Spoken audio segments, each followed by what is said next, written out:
디스크가 튀어나왔다라고 무조건 수술하진 않으시고요. 네 가지가 수술을 해야 되는 조건이군요. 네.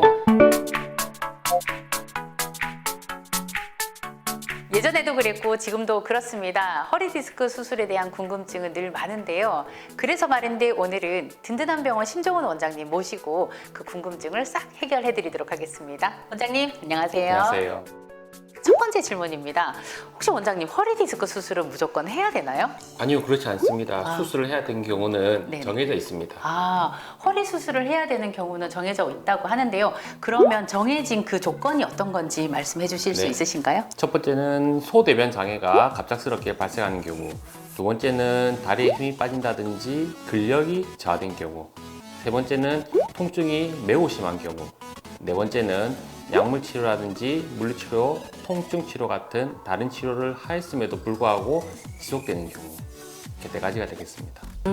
네 가지가 수술을 해야 되는 조건이군요. 네. 혹시 그 대소변 장애가 오는 게 전조 현상이 있나요? 아니면 갑자기 이런 증세가 일어나나요? 물론 갑자기 소대변 장애가 오는 경우도 있지만은 대부분의 경우에는 허리도 아프시고 다리도 아프시면서 그러다가 치료를 안 하고 있으시면 갑자기 소대변 장애가 오는 경우가 있으시기 때문에 그런 경우는 바로 병원에 오셔야 되시겠습니다.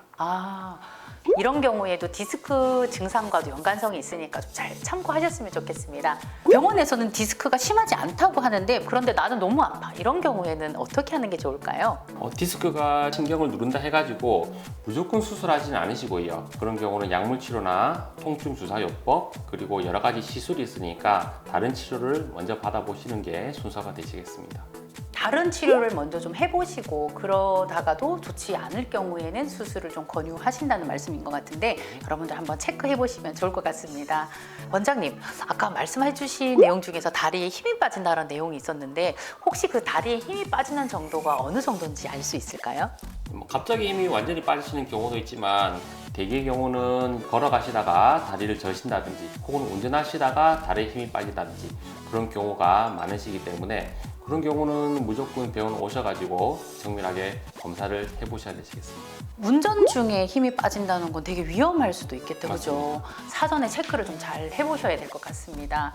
이 상황들 중에서 가장 지체 없이 빨리 와서 수술을 해야 되는 상황이 있을까요? 허리도 아프시고 다리도 아프시면서 급작스럽게 다리에 힘이 빠진다든지 그런 근력 저하가 있으시다든지 소대변 장애가 있으시면은 그때는 큰 병원 오셔가지고 정밀하게 검사를 받으시고 필요하시면 수술을 하셔야 되시겠습니다. 그 수술이 왜 필요한지에 대해서 좀 정확하게 이해를 하고 인지하신다면 결정하시는데 좀 도움이 되지 않을까라는 생각이 듭니다. 든든한 병원의 신종원 원장님 감사합니다. 감사합니다. 네, 다음에도 더 좋은 정보 부탁드리겠습니다. 네. 네. 더 혁신적이고 더 정확한 정보로 여러분들 다시 만나 뵙겠습니다. 내일은 오늘보다 더 건강한 하루 되시고요. 여기서 모두 마무리하겠습니다. 여러분들 감사합니다.